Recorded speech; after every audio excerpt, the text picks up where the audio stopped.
Und wir kommen nun zum nächsten Punkt der Tagesordnung. Es ist die Erklärung der Vizepräsidentin der Kommission und Hohen Vertreterin der Union für Außen- und Sicherheitspolitik zu den Beziehungen EU-Türkei. Und ich begrüße für die Vizepräsidentin, Hohe Vertreterin, Herrn Kommissar Johannes Hahn und gebe ihm das Wort. Vielen Dank, Frau Vorsitzende. Honourable members of the European Parliament, Turkish society is going through difficult years, and so is our relationship with the country authorities. On many crucial issues, we disagree with our Turkish interlocutors, from freedom of speech to the rule of law. Academics, journalists, civil society and critical voices have come under increasing pressure. The detention in July of another 10 human rights defenders, including EU nationals, was the latest in a long series of extremely worrying episodes. We cannot, we don't, and we will continue not to ignore these current negative developments.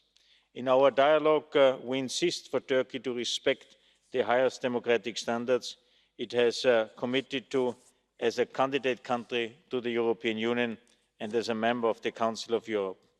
This was the spirit of the meeting between President Tusk, Juncker and Erdogan on the 25th of May, and this is the spirit of the High Representative's regular meetings with her counterpart, Foreign Minister Mevlut Cavusoglu. The same applies for my encounters with the same Minister Cavusoglu, but also Minister Celik, the European Minister of Turkey, and other members of the government. Turkey is also our neighbour and a key player in a strategic region for the European Union. We are partners, difficult partners sometimes, but we work together on many different files that are fundamental, both for the European Union and for Turkey, from counterterrorism to migration to Syria, to name but a few.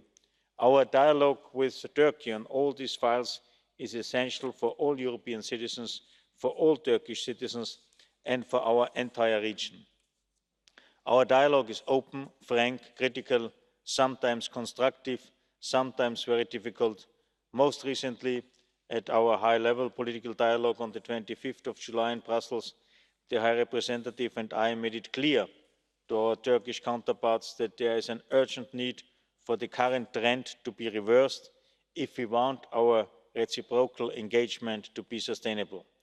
This goes for the domestic situation, with continued dismissals, suspensions and arrests, but equally so for bilateral relations between Turkey and some EU member states.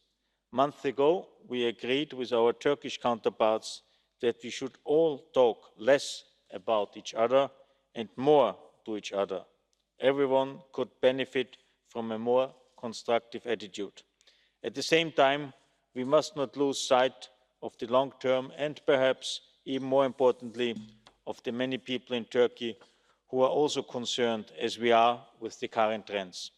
Let me end by noting that in our dialogue with Turkish opposition members, human rights defenders and journalists, the majority of them urge us to continue our dialogue with Turkey.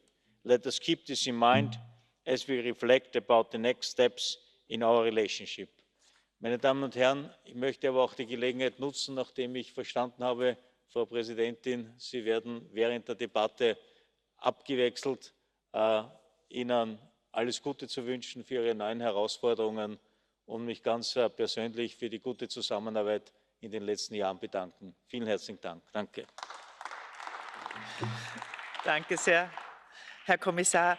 Wir werden ja hoffentlich noch in anderer Form Gelegenheit haben, auch in Zukunft zusammenarbeiten. Und ich bin noch bis etwa Ende Oktober Europaabgeordnete. Also vielleicht sehen wir uns noch ein paar Mal.